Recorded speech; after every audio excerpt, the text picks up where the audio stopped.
What's up, everybody? What's up, everybody? Hello. What's up, everybody? Hey, happy Saturday. Hey, we are here. Welcome back to another edition of my Marriage is Dope podcast. Dope. I am your host, Shannon Austin, and my executive host, co-host with the mostest is here with me, the lovely Shirley Austin. Coach Cheryl, they call her. They used to call her Big Cheryl, a Queen Mother Rage. They did. She got so many names. Jersey. One of my faves. Hold on, watch yourself, babe. Move your tablet. Oh, man. Okay. All right. So yeah, we're here, and once again, we are tackling those things that folks don't want to tackle.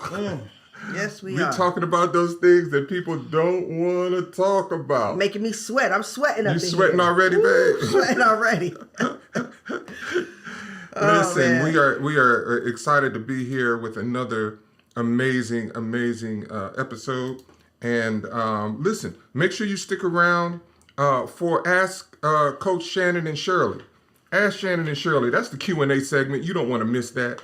And mind you, Facebook and Instagram, we're going to let you go, but you can come on over to My Marriage is Dope podcast on YouTube and join the conversation, jump in the chat, just get in and get in where you fit in, right? So, listen, man. This week has been interesting. Rough week for me. Rough week for you. Tell me how, we always like to check in. I always like to check in with you. I have to process it, to be honest. Just came to some epiphanies and just have to process it. So, I'm not going to process it here, but it has been You got something on your eye. Rough week for me. One of the things I will say, just talking to God, just trying to figure out, am I sad or am I depressed? Are you sad or are you depressed? So that's been something that's just been weighing on me past couple of months.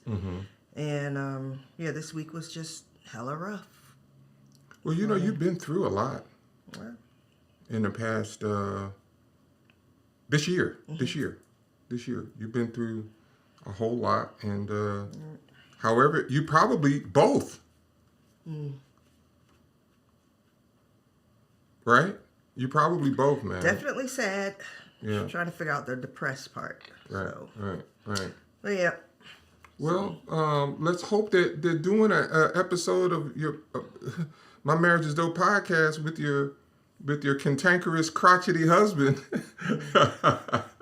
I'm crotchety, y'all. I have nothing to say. I am crotchety. My lips are sealed. I'm crotchety. Your lips don't have to be sealed. So listen, we have discovered. For me, I'm back to where I was. I'm realizing that, so I've been experiencing a lot of pain. Been doing a whole lot of work, way more work than I have been doing in a long time, and this pain had been creeping in to the point that it had me knocked out. Tore out the frame. I wish there was a sound effect I had of a door being tore out the frame, because that's what it was. And what I realized is that sugar really is not my friend.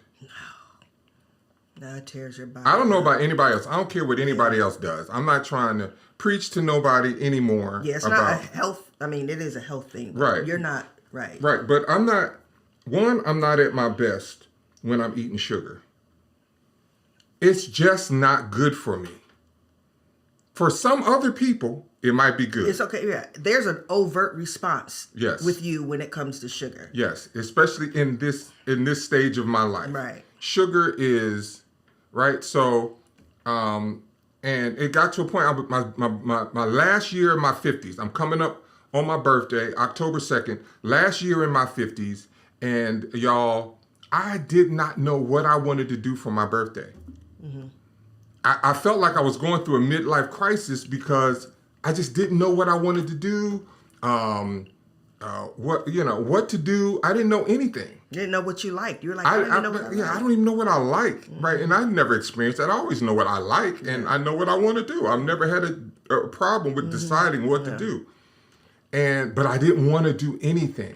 Was thinking about going to see. I'm a Philadelphia Eagles fan. Was thinking about going to an Eagles game. Was thinking about taking a trip with Mama and all this stuff and everything. It just was like, nah. I was thinking about going to the mountains in the cabin by myself. I was like, nah, I don't want to be out there.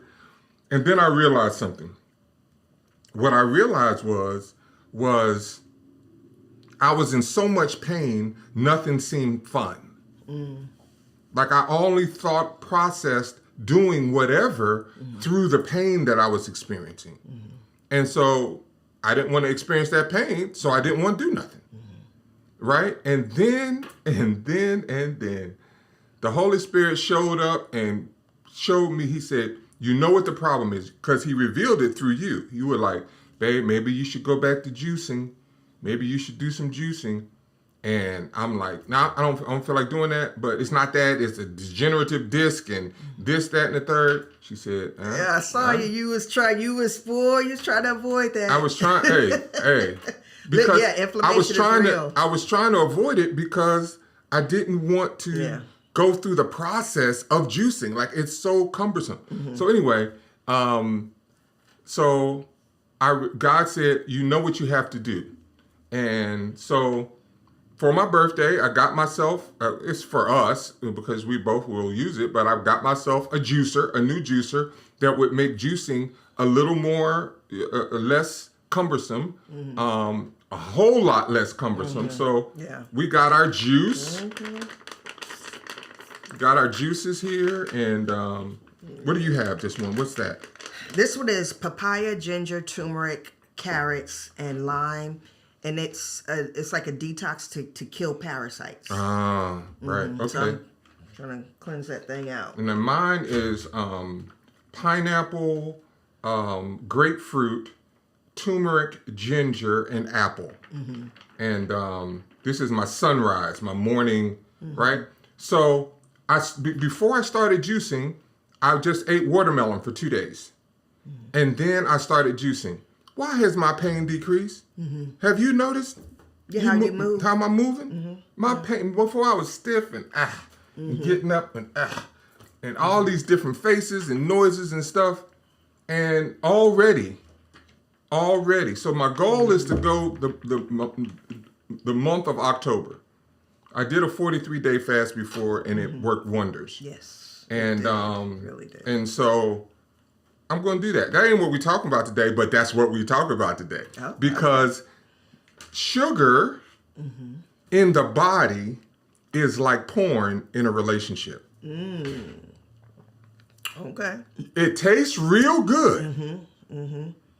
It is real good. You would think, well, what's the problem with it? As a matter of fact, if you remember back in the day, the Surgeon General, I forget who Surgeon General it was. It was a black female. She said masturbation was good. She didn't say porn was good, but you gotta have some sort of, something, some images or something you gotta have something.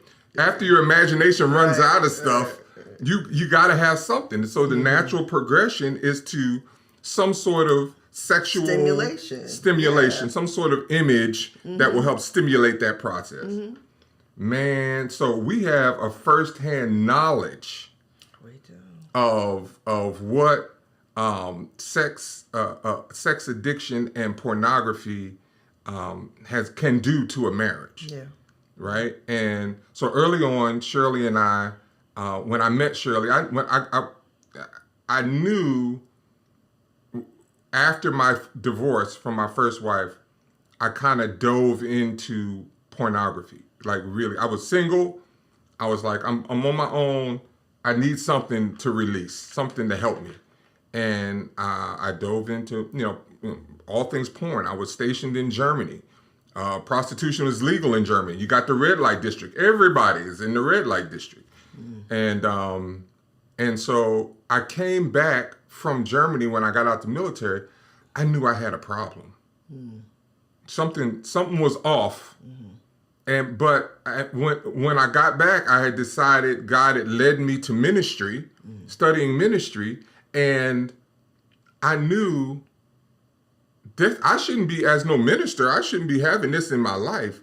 And so when she and I met, I told her in the beginning, I said, I got a problem with pornography and masturbation.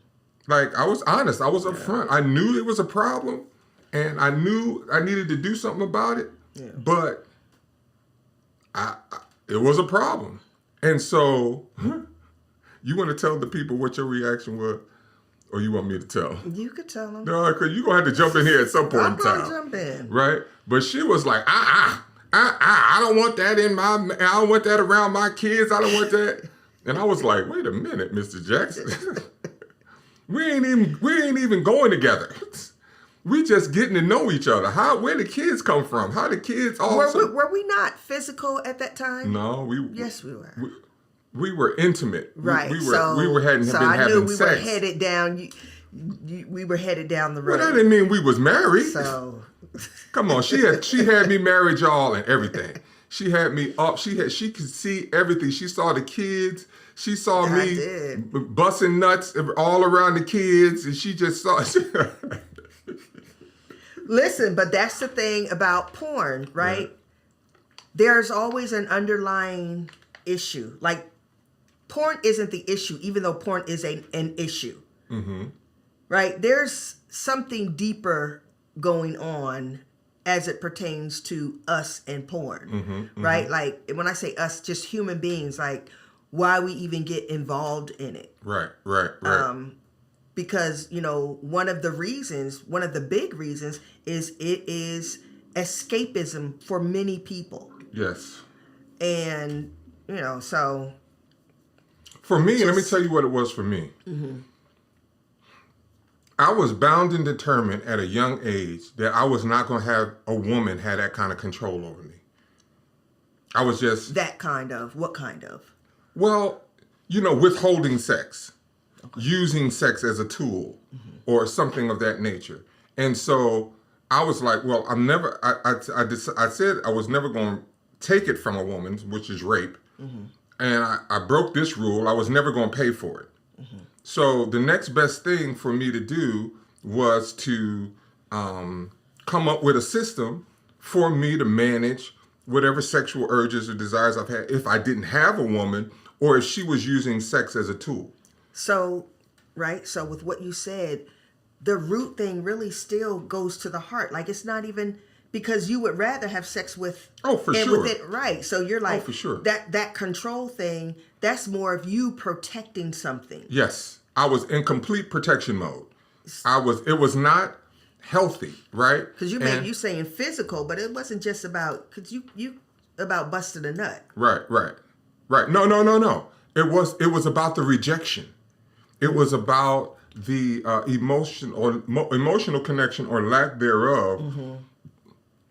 Nobody wants to, first of all, these urges come from God. It's natural, right? But nobody wants to feel like they are.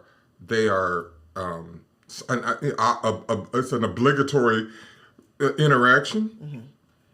I mean, an obligative interaction. No one wants to feel like this urge is something unnatural or something wrong with this urge, right? And so. For me, it became true escapism and the ability to withdraw if I needed to. Now, if you're watching this, I look a little thinner on camera. I'm like, did you notice that? I don't know. Are you paying attention to me on camera? I'm seeing myself and I'm like, man, you look, maybe it's the black, right? But, if you're watching if you're on, in the Facebook group or on Instagram, come over to My Marriage is Dope podcast on YouTube because we're going to be letting y'all go before we get to Ask Shannon and Shirley, the Q&A segment. So and make sure that when you come over, subscribe, and make sure you comment. Jump in these comments, man, so we can know how you all are thinking, ask your questions. And then also share this. Share the live that you're on right now. share the YouTube channel, and let's help. I know it's not just us, right, experiencing this, and I don't know how many different places you're gonna get a frank conversation about it. So just make sure you guys do that. So it entered our life in a way, and to be honest, it stayed in our life for a long time. I was refusing to let pornography go for the longest time, because once again, it was, that I hate to say it, but that bottle of Percocet that you got when you had like a tooth thing or Oxycontin, something like that, and you didn't use them all. You just put it in the shelf. And just in case you feel a pain or something like that, you can go back to it. You didn't use all the prescription. Right. You're not addicted to it necessarily. You just want to keep it there in the background. And I was addicted, but I wanted to keep it in the background because you was crazy. I felt like she was crazy. The crazy thing, so did it serve you? Of course it didn't serve me. And that's the crazy thing about... Of course not. It didn't serve me at all. That's the crazy thing about porn, and not just porn, any addiction, right? Alcohol, drugs, spending money, whatever. Gambling, all of that. All of that. This is the crazy thing about addictions. We feel guilty with whatever, food, right? Food is my thing. We feel guilty with once we overindulge in that thing. That guilt causes us to go back to the very thing that is hurting us. Right. No. It's this... Yeah. The stuff that the guilt produces causes you to go back to the very thing. And so it's just like, because you don't feel good, cycle. You feel bad about yourself, but then you want to feel good. So you go to the thing that makes you feel good, but it's a temporary feel. Right. So we're always chasing a high. Right. So you'll have people who's like, well, I just want to just look at porn just to, explore and just curiosity, get some ideas. And before you know it, you've gone down a rabbit hole where you don't even want to let it go now, and it's causing a problem. And, of course, there's another side to the coin. Some psychologists and sex therapists believe that porn is okay. Yeah, they believe it. Right? And I did research on what makes them think porn is okay, and it came to only a few things, and that is the whole exploration, and it can help with open communication, and it can help with you understanding what it is that you like. That's it right there. Now stop, pause, right? So having a glass of wine is okay, right? It's healthy for the body, right? It helps to kind of loosen you up a little bit, and because it does, have an effect on the brain where it helps to lower your inhibitions if you need to relax and things of that nature. The problem comes in is after that first or second glass of wine. It is, and then what we talked about earlier, what causes you to come back to the wine. Like, why are you coming back to the wine? So go ahead. I'm sorry. So the reason why I disagree with them is because I don't need porn to help me communicate with you about sex. I just need courage. If it's an uncomfortable, because some people it's not uncomfortable conversation, so they just have the conversation. For some people, sex is uncomfortable based on how you were raised and what you were taught about sex. Especially some of the stuff that you went through. Right. Yeah. Right. You go through sexual abuse and things of that nature. So that's just me having to have the courage and trusting you to have the conversation, whatever the conversation is. How I feel about my body. I don't need porn to help me understand what I like. Why can't we be in the bed and you touch me in a certain place? I'm like, oh, I don't like that. Or, ooh, that feels good. Oh, right there, babe. Like, that's us exploring. We don't need porn to explore. Right. And so, and I'm just saying it's just to encourage people who, because a lot of people have this mentality of, just to help with ideas. Be creative. Go explore. Right. Because this stuff will and take have you. And you said the thing, have the talk. People don't want to talk. Yeah. Listen, men, Men don't want to talk to no woman about sex. We want y'all to just know. We want y'all to know based off of what we've seen, the images that we ingested, and we just want y'all to be savvy and know. But I think it's similar to women. Women, I think that people are just, because they're so uncomfortable having the conversation, they kind of demonize questions. Like, you should just know. Why should I have to tell you? You should just know. Well, that speaks to where was I supposed to know? Right. Where was I supposed to learn this information? Right. Listen, the only thing my mother and father said to me, my father didn't say anything to me about sex. The only thing my mother said to me about sex was, don't bring no babies in this house. That was it. Nothing else. That's what I was taught too. So what was I supposed to learn from that conversation? Right. And so she didn't tell me how to sit down and not even getting into the physiology and what goes where, but the feelings and emotions. And I think that she couldn't, because she didn't. She definitely. I know Mamie, my grandmother, didn't have no conversation with her. Yeah. She probably had that same conversation because my mother didn't have no children until she was 40. So she probably said, don't bring no babies in this house. So I don't know when my mom and dad got married, but she clearly was not trying to have no babies, and did everything she could to not.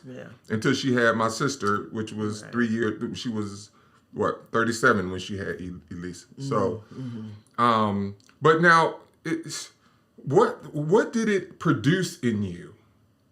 In me? Yes. Like, what did my problem with pornography produce in you? Like, I know for me, it produced an unrealistic expectation. Although, in my mind, my perfect porn star was shaped like you at 25 years old. Because those are the images that I looked for. So you were physically that person.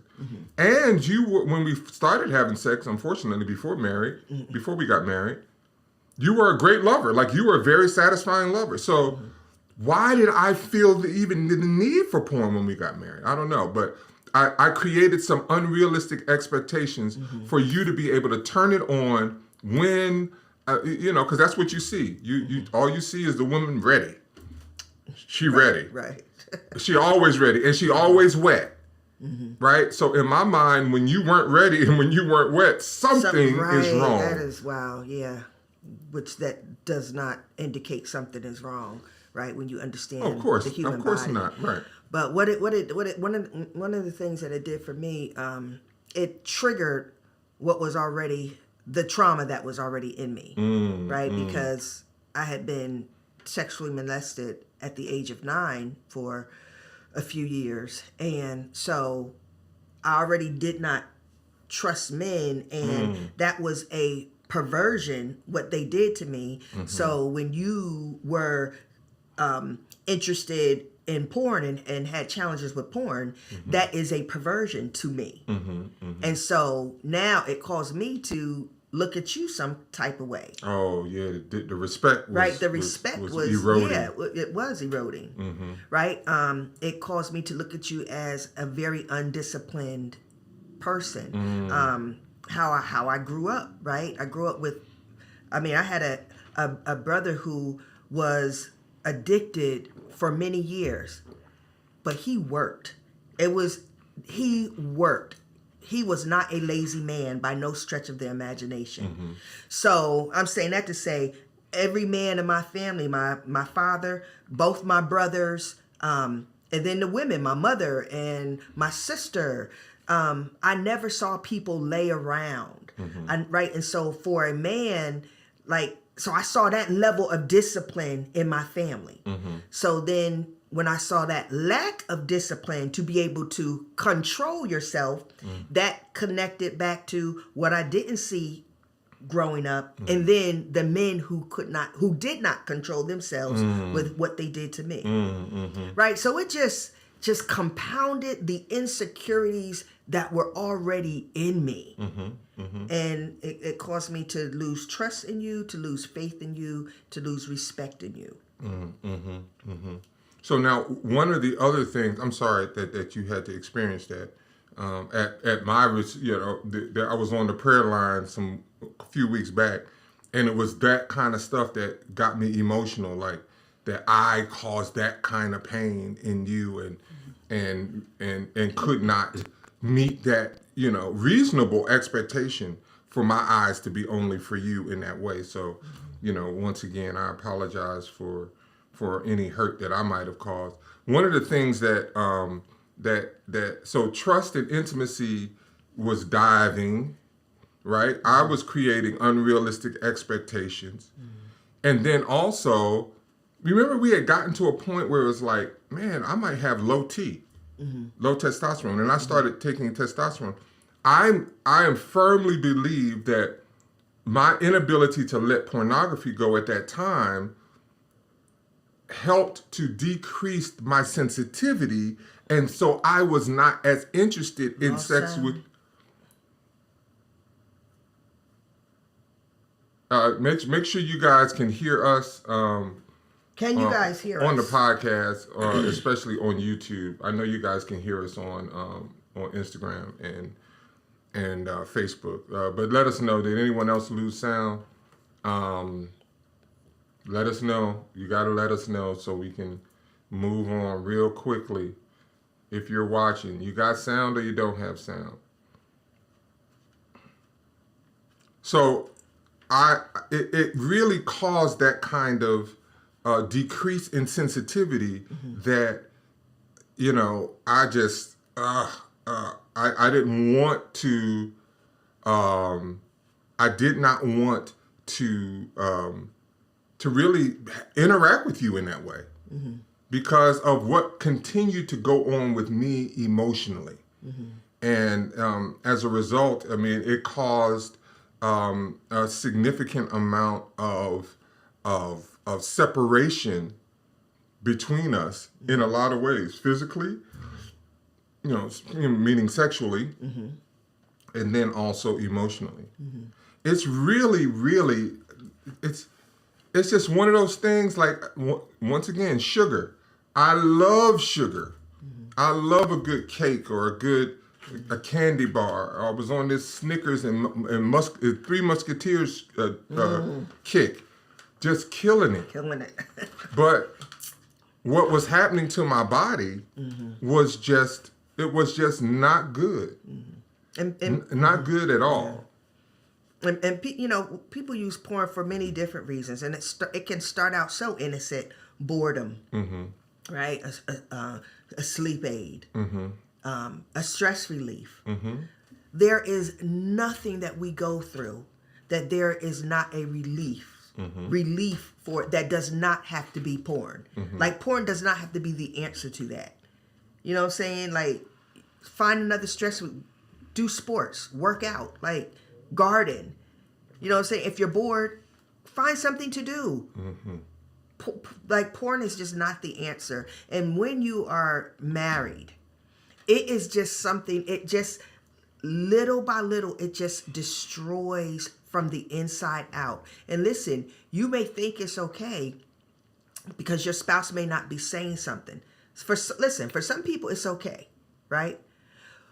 But for those who their spouse has a issue with it, your spouse may not say much, but they are sitting back watching and they are taking note. And just little by little, you're going to be wondering, why is your spouse short with you? Why are they snapping? Why does it seem like they're disrespecting you more and more?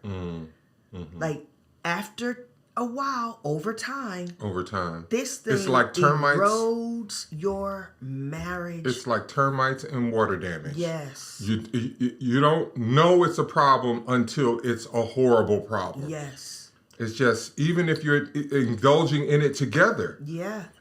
It creates real quick, and we're gonna let the folks go, right? Real quick, on there have been some studies that show that the effects of pornography on the brain are worse than the effects of heroin on the brain. They used some sort of imaging, MRIs or CAT scans, I think it was MRIs, and they showed a normal brain, a brain hooked on heroin, and a brain hooked on pornography. and the brain that was hooked on heroin was malformed and deformed, right? But then the one that was hooked on pornography was even more so. That's crazy. And so we got a thing called the porn trilogy that I facilitate that really dives into the science of what is going on with pornography. It's so powerful. And, maybe one day we'll do that in the Marriage Masterclass or something like that, or I'll do that. Just FYI. You got these OnlyFans pages out there. Yeah. You got couples that are showing the deepest parts of themselves. They're showing it to the world via OnlyFans, and they're going after the bag. That's what they're doing. They're going after the bag, but and then they don't realize what they're doing to their relationship. And listen, and if you're subscribing, if you're a subscriber, right, you're not the one going after the bag. That's still porn. Listen, let me tell you something. OnlyFans, that's overt, just like porn is overt. But what about the likes that you do on Instagram? With the scantily clad women, the scantily or clad. the men with the gray sweatpants, the sweatpants dudes, the sweat with seriously. the beards, right? Like that's the. So you're like, well, I don't do porn like that, right? But you just liking and you following. Hey, back in the day, it was the Jet Beauty. The Jet magazine that was in the barbershop. That's right. You would want to flip over. Listen, back in the day, it was the Sears catalog. Oh wow! I used to flip through the Sears catalog to the bra and panty section and be like, ooh wee, right? With women, it is the romance novels. Yeah, Zany. Is that her name? Zany. Yes. Oh, as he walked into the room and his python just was pressing through the gray sweatpants. I collapsed into myself. Like, women over there like squirming, wet and just soaking wet and just like all of that. Seriously, and we think it's okay. And we think it's okay. People might think, oh, listen, some of y'all could think we being prude, but I'm telling you, it will disconnect you from your spouse, because what happens is we get into a world of fantasy. So it takes us away from reality. It takes us away and that is the quintessential definition of a porn or a sex addiction. When the urges move you from the real to the fantasy. And you start craving the fantasy. That's it. See, people think a sex addiction is, I just want to have sex. What's wrong with a sex addiction? Like a sex addict. No. There is some deep-seated emotional, psychological, and physical things going on. And look, listen, in the description in this episode, there are a couple of resources that we have. If you feel like this is a problem in your marriage, or that you personally have, if you feel that you need help, there are a couple of resources in the description at my Marriage is Dope podcast, and this episode, talking about pornography. And, if you need to get help, and nobody has to know. You can get privately. You need to be in individual therapy. How I found out I had a problem, I was addicted to pornography, or I had a sex addiction, was in therapy with Renee. Remember that? You remember that? It was just like, once I came to the conclusion that I had this problem, it broke me. And you went to SAA. SAA. It's like NA and AA, Alcohol Anonymous. He went there. That was very helpful. I mean, that between that and Renee and therapy, other accountability. So listen, we're about to jump into outstanding. And I want to say this too. Like, what is the purpose of marriage? Like, you really have to go back to, what is your ultimate goal? Hold on, before you say that, listen, Shirley's going to finish her point. We're about to jump into Ask Shannon and Shirley, the Q&A segment, Facebook and Instagram. We're gonna have to let you go. Come over to My Marriage Is Dope podcast on YouTube. We are live right now, and you can get in on its Q&A segment. All right, guys, peace and blessings over here in IG world. And I don't know how to get out over here, baby. Just finish. Oh, I didn't even see that.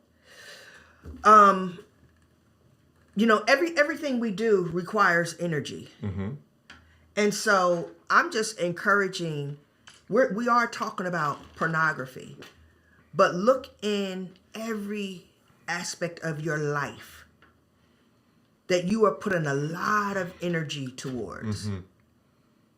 Externally, put that energy towards you in a healthy way, and put that energy towards your marriage, right? Like sitting around watching pornography when you could be connecting with your spouse. That's why you want to go get the help, right? I'm not saying it like it's easy, like just stop. You might be at a point where you can't just stop, right? Spending money, you just bringing clothes and shoes in the house every day. Amazon is just at the door every day. Wow. That's escapism. That's money that can be going to your children's fund, you and your spouse going on vacation, your mental health. Like, we have to put our energy into our life in a healthy way. It is not going to serve us to just continue going down the roads that we're going down, because it's just causing just so much disconnection and distraught in our families, which causes distraught in the communities and the society. And then we sit back and we're like, what's going on? We're going to hell in a handbasket looking at society. Well, it's because of the decisions that we're making here, right here in our internal space, our personal space. So I love it. I love it. I love it. Here we go. Here we go. Here we go. Here we go. Here we go. Q&A. Bring them Q&A. out. Bring them out. This is my favorite part, Q&A. You ready? Yes, I'm ready. Okay. I am very sexual, and my wife was as well early on. But I'm not experiencing that side of her the way I'd like anymore. She said she's tired emotionally and physically, and I get that because I work as well, but I'm still willing to spend that time with her. How can I get her to show me that side of her again? You want to answer that first? Well, because I know what you're going to say. well, he said that she used to be like that, right? And this is, Yep, there it is. We Wonder Twin Powers activate. Go ahead. We had this whole conversation. Go ahead. And so, she used to be like that, and she's not anymore. And he said that she said she's tired emotionally. Yes. And physically. Yes. So he missed all of that because he went right to, I work too. Right. Right. So first of all, you gotta tune in, man. Yeah. Brother, I don't know where this question, who asked this question. We gotta start saying, maybe. Well, we said anonymous, and most people want a question. Okay, so this is Mr. Anonymous, right? You got to tune into your wife. She is telling you what's going on. First of all, I'm willing to bet you when you cannot gauge till death do us part on courting and dating, because it's all good then. Everything is, even if she had children. But if y'all didn't have children and y'all started getting together and y'all was hypersexual and having all this fun and swinging from chandeliers, man, life happens. And when life happens, people don't feel like having sex. And then when you start, more often than not, we start off real good. We start off with a bang, right? And then we kind of ease up, and we're not as attentive, and we don't ask as many questions. We're not as interested in what's going on in our spouse's life, especially men, because for whatever reason, life is weighing us down and we got to provide. And now we're taking on this new responsibility. And so we become less interested in them. And as a result of that, they realize that, hey, there's an emotional disconnection. And the last thing you want to do is to try to have sex with an emotionally disconnected or an emotionally tired woman. That is the worst sex possible because it becomes duty sex. And when it's duty sex, oh my God, that's the worst. Shirley will tell you, I refuse duty sex. If I get the sense that it is coming out of a sense of duty, I turn it down. Yeah. She got to hide that. Because if I sense it, I'm turning it down. So, from my point of view, you got to be more in tune and listen to what she's saying. She is emotionally drained. And some of that draining is coming from you. Right. You got to figure that out. Right. So it's not that, the freak is gone. She just doesn't feel safe enough to give that to you right now. And your job, because you said, I'm a very sexual person. You're so focused on the sex that you're missing other stuff.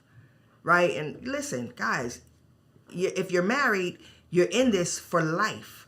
Stop making sex like this just thing. Like this, if you don't have it now. If you don't have it now. It's like you're gonna die. You're gonna die, right? Like, so just fall back.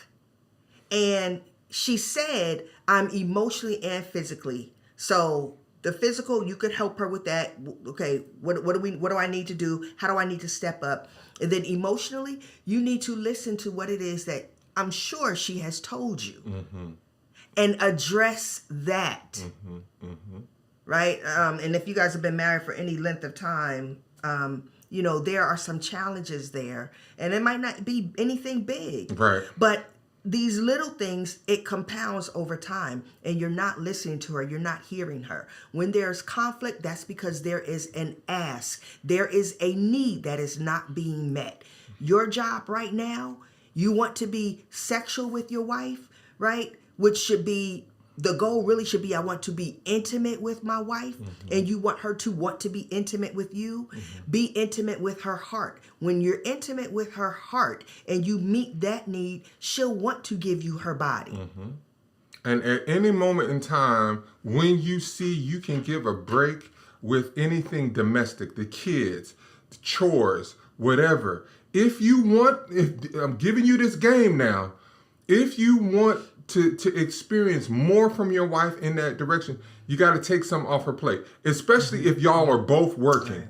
You can't ask her to take care of the entire home and work, and then when at 10, 11 o'clock at night, you come knocking, you tapping her, it's late, she ain't got no sleep, she finally, she might be in school, she might, like all these different things that might be happening, and you tapping. Stop the tapping, bro. Stop it.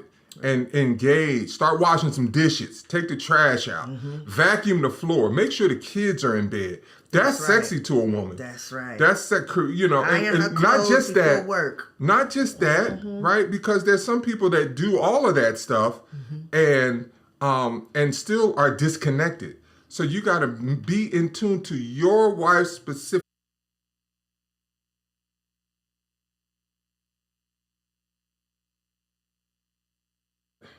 We're back, guys. Had some technical difficulties, but yep, here we go.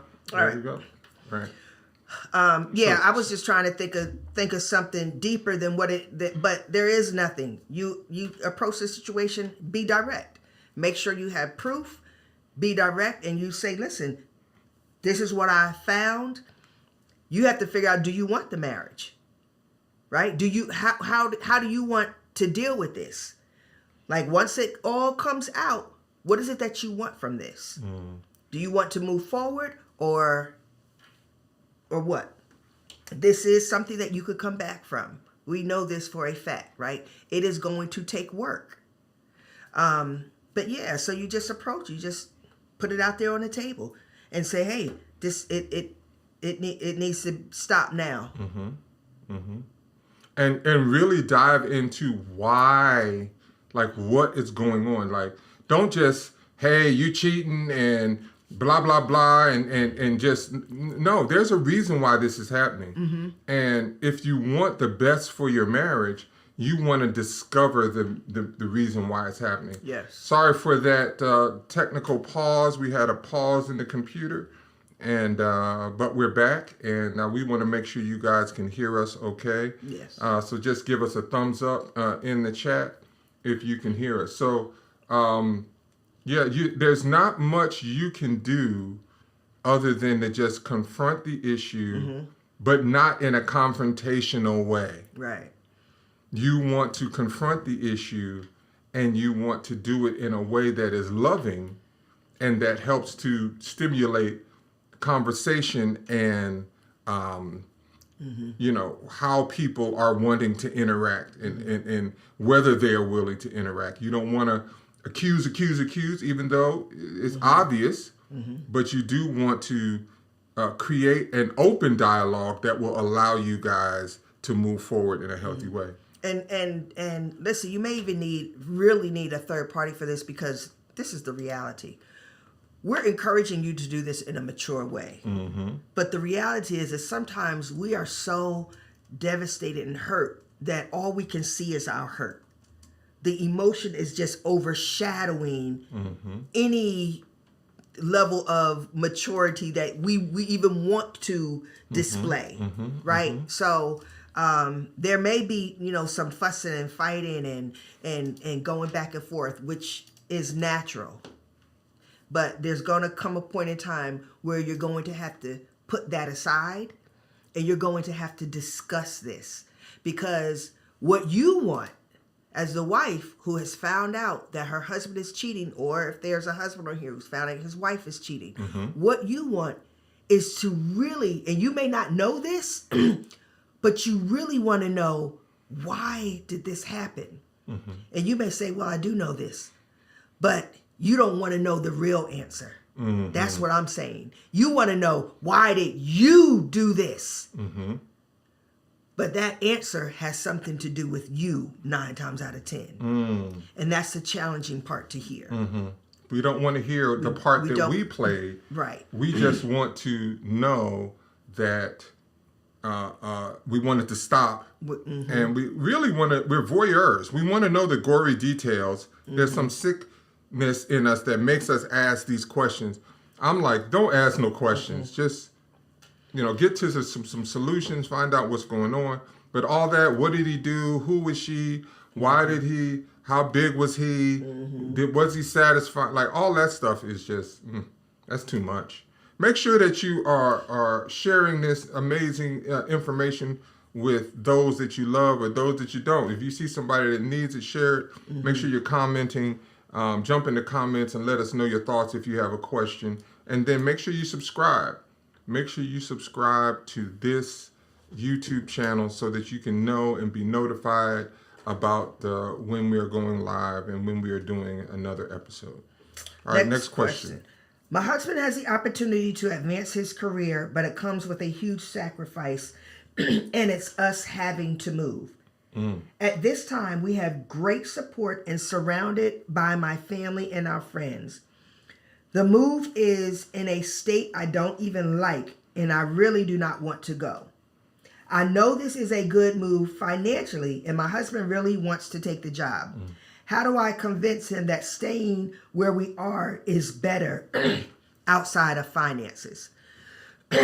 Excuse me, guys. Wow. Well, I think that's very selfish of you, because nothing that you've said lets me know that it is better to stay where you guys are. It's just your comfort zone. It's just, you're in your comfort zone. You're surrounded by your family and your friends. I get it. And you don't want to leave where you are happiest, and then the state that you're in, you say you don't even like. If you've never lived there, how do you know that you won't find something that you'll like, right? And, I had to walk gingerly on that, because, listen, no offense to those of you who live in Mississippi, but doggone it, ain't nothing that I like about Mississippi, and you couldn't pay me to live there, right? I get it. However, if something came up, there were times where Shannon had opportunities, and we talked about moving, and As much as I loved being, in Huntsville or now being in Atlanta, I was always open to move if that meant Shannon would be happy with whatever the opportunity was, right? So as a married couple, this isn't just about you. Your spouse has an opportunity. And if it's an opportunity that he believes would be good for the family, take the risk. Mm-hmm. What do you have to lose? But if you fight it, right? And then now he feels like a part of his life has been stifled, his growth in his career, simply because you wanted to be around family and friends, that is not going to fare well for your marriage. Trust me, y'all are going to have issues. You will have way more issues staying than if you go and you just change your perspective and get acclimated to the community that you're in. And listen, there's something called public transportation. There's something called FaceTime. Like there's a thing called a phone. There are ways for you to stay connected to the community that you are close to. But your husband, that's your first priority. That's your first priority. Couldn't have said it better. Hey. That's it. Couldn't have said it better. All right, last question. I always like to take a dating question. All right, so this is for the singles. My fiance and I will be getting married February 2024. We listened to you guys on Hardly Initiated, and it helped us to discuss our lives together even deeper than we had been, and we are so thankful for that. Shout out to Hardly Initiated. Hey! Tyshawn and Ryan. Yes, what up? yes, What it do, what family? up? You all encouraged me to share my truth with him about some things. He's a great guy, but I just believe he drinks too much, and I see in his family it's a problem. His father is an alcoholic, and his mother is very passive about it and makes excuses for it. He works a great job, and during the week he's not that bad, but come Friday it's over. We want a family, and I don't know how to get him to think about the future and let the alcohol go.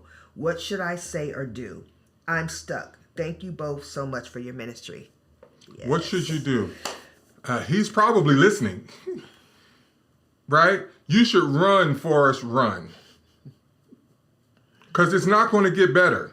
Run, not now. Forrest, unless run. you see some on his own, not because you're prodding, because he has to recognize that he has a problem. If he doesn't see what he's doing as a problem, you are setting yourself up for anguish, years of anguish. I'm sorry. We are proponents of relationships and couples coming together, but we are not at the expense of ripping apart our families and communities. And it's already very clear, and it's clear to him. He just, like we talked about with pornography, he just can't let it go. It's something, of course, the thing that's holding him right now is he's addicted. He's addicted. And he has to get the professional help that he needs. I would not plan not nary a wedding until he has gotten the help that he needs and he has been clean for a period of time. If you don't want to let him go, hey, but you better not marry him. Not now. He might be an amazing man, but it sounds like he might not be a horrible drunk. And it's only going to get worse. To the brother, get help. Get help. This might have been what you saw growing up. This might be your go-to now. But right now, you are about to destroy several lives. And if you don't get this under control now, it will get you under control. More often than not, you probably drinking and driving. More often than not, you're probably a cantankerous, crotchety, not old, but crotchety drunk. And you're going to want to know why your wife feels disconnected from you. And it's going to be because of you. But you can fix it if you choose to. It's not going to be easy, but it's going to change your life for the better. Yeah. I mean, listen, sis, I want to appeal to your heart, honey. You said, we want a family, and I don't know how to get him to think about the future and let the alcohol go. We want a family. If you continue down the road with this man, what you're saying to your children is that I'm bringing you into the world knowing that you will have hella trauma, and I'm okay with that. And I'm okay with that. Because I'm bringing you into the world to an alcoholic father, which we will have a very toxic environment in the home, and then alcoholic grandparents. Mercy. All the love. Where you supposed to get all the love? And uncles, alcoholics. The You said it runs she said it runs in the family. Oh, wow. And the daddy's an alcoholic. And the mom is passive about it. So you are saying, I am willing to bring children into this world simply so that they can have a very traumatic experience. Oh, wow. That's crazy. That's what you're saying. That's crazy. So this is what I'm going to say to you, sis. If you refuse to let this situation go, please get your tubes tied. And I'm not being funny at all. We don't need another dog-on traumatic child in this world. You think it's a game? To become a traumatic adult. You think it's a game? Damaged. You think it's a game? Damaged goods for another man or woman. You think it's a game? And got to sit in counseling for the next 10 years talking about all the drama and hurt and possible abuse that they had to go through because you refuse to choose a better father for them. You're laughing. I'm not playing. I'm Get dead your serious. dog on tubes tied. I'm sorry, but I don't play about when it comes to the kids. You're laughing. I'm not playing. They I'm don't dead serious. deserve that. So that's what I have to say. Because you can't convince him. He's thinking about his future. And he's thinking about it the way he wants to think about it. If he wanted to stop drinking, he would. What part of that don't you get? Seriously. You're laughing. I'm not playing. I'm dead serious. You don't hear these You sound better effects. run. I'm killing them with these sound effects. You better run, You think it's a game? You think it's a game? This is not a game. It is not a man. game. You playing with we lives. laughing, but we dead serious. You're playing And with she lives. You're playing with lives. You're playing with generations. You're playing with generations. Because what you're doing is continuing Yes. the curse that your husband Yes, has babe. been cursed with. Yes. And you're choosing, for whatever reason, to continue on with this foolishness. Man. And I would not have, I would, there will be no one to blame but you. But you, because you chose Anonymous him. person who gave us this question. The only person that you will be able to blame for any of this, You can't even blame is him. you. You cannot blame your husband. Listen, let me tell you this too. If you marry him, don't you dare open your mouth and complain about what you about to get. Nope, keep your Because you're mouth going shut. into this with your eyes wide open. Keep your mouth shut. Listen, sis, I'm trying to tell you, ain't that much love in the world. Go find somebody else. Go find somebody else. Seriously. If he loved you, somebody else Bring will him love out, you too. bring him Come out. on. Come on, sis. Come on. Get it together. Snap out of it. Yep. Listen, I don't know. I don't know what y'all heard, but this has been my Marriage is Dope podcast, and that was Coach Cheryl. I need some new sound effects so I can drop the mic. So silly. Ooh, that was a mic drop. Listen, guys, we thank you for joining us for another edition. Yes. And remember, make sure that you share this this free, absolutely free game that you're getting on relationships and marriage. You share it. Make sure you jump in the comments if you want to come back and review. Somebody wants to ask a question. Okay, but we're going to take that question. You want to come back and review? Ask a question. Yeah, come back and review. And then make sure, but jump in the comments when you come back and review the podcast so we can get or ask your questions. We're going to take this question right now. Let me fade that. We thank you guys too, for real. You could be anywhere else in the world On and a you Saturday are here morning. with us. For real, we love y'all. We thank you guys. If you're not subscribed, make sure you subscribe right now. Good question. What's this? What are some questions I can ask a potential husband? Good questions. Do you have any addictions? What is your credit score? He's so silly. What? You think it's a game? What is? How much money do you have in the bank? You think it's a game? Do you know how to balance a checkbook? You think it's a game? Do you own your own house? You think it's a game? Listen, and listen, You're laughing. I'm not playing. I'm dead serious. Listen, there's so many questions that you can ask.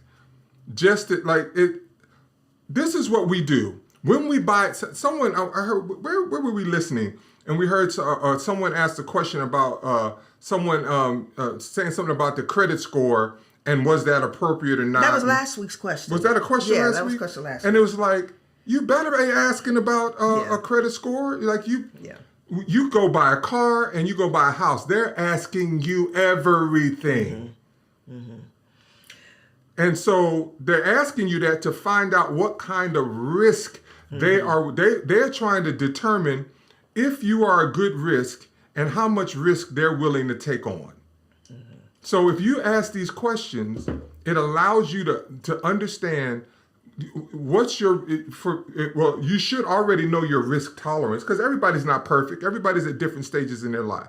But if your risk tolerance is low, you must ask questions to know where that person is before you start investing emotional time and energy into that person. Because once you start investing that kind of energy, it's hard to back out. Mm-hmm. It's hard to back out. And listen, this is the thing, right?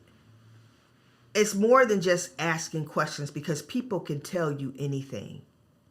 You have to be a very good observer. You have to have discernment. Mm-hmm. You have to. Because a lot of times we could tell people what we want and then we ask them questions and they answer based on what we've shared with them, right? Everything we talk about, we talk about your foundation. What is your foundation? What are your core values? So you want to know. Craig said that. Core values. You want to know from them what are their core values, right? But you can observe and see what their core values are, right? So, for instance, family. How do they talk about their family?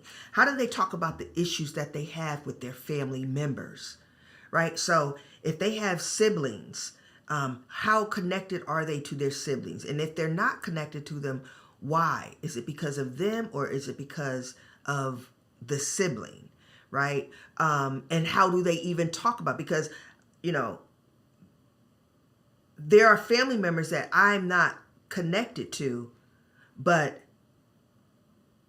I simply talk about the root of that. Mm-hmm. And I'm not dogging them out. I'm not dogging my family out. I'm not speaking ill of them.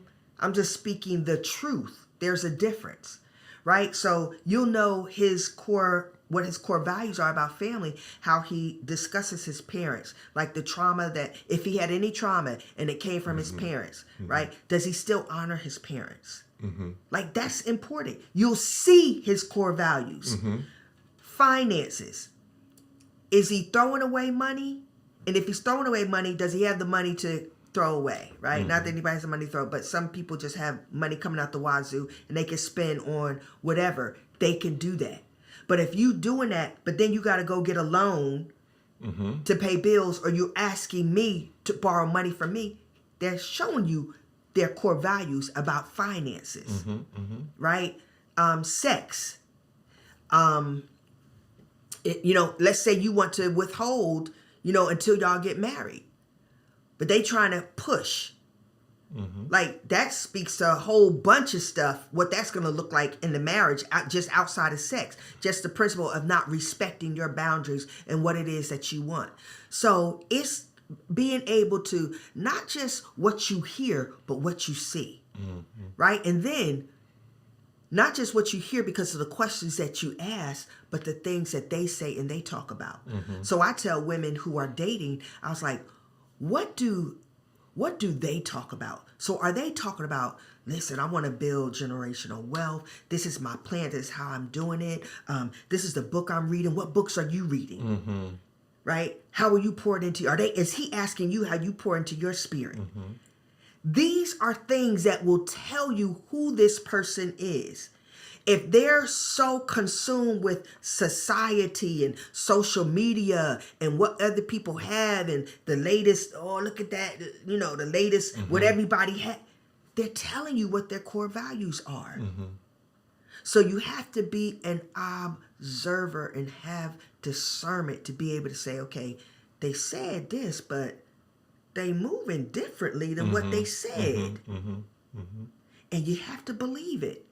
I mean, we've all heard the saying, when people show you who they are, believe them. Sis, all I'm saying to you is whatever he shows you, good, bad, and different, please believe it so that you know how to move forward and you can move forward from a wise place. He asked me, would you want a wedding? Who's right? In my opinion, it doesn't matter. Oh, how should I respond? I mean, that's up to you guys. Yeah, that's you respond from your heart, whatever your truth is. Yeah. Don't listen. Let me say this about responding.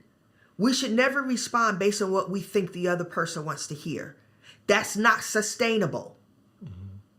Because you're not responding from your heart.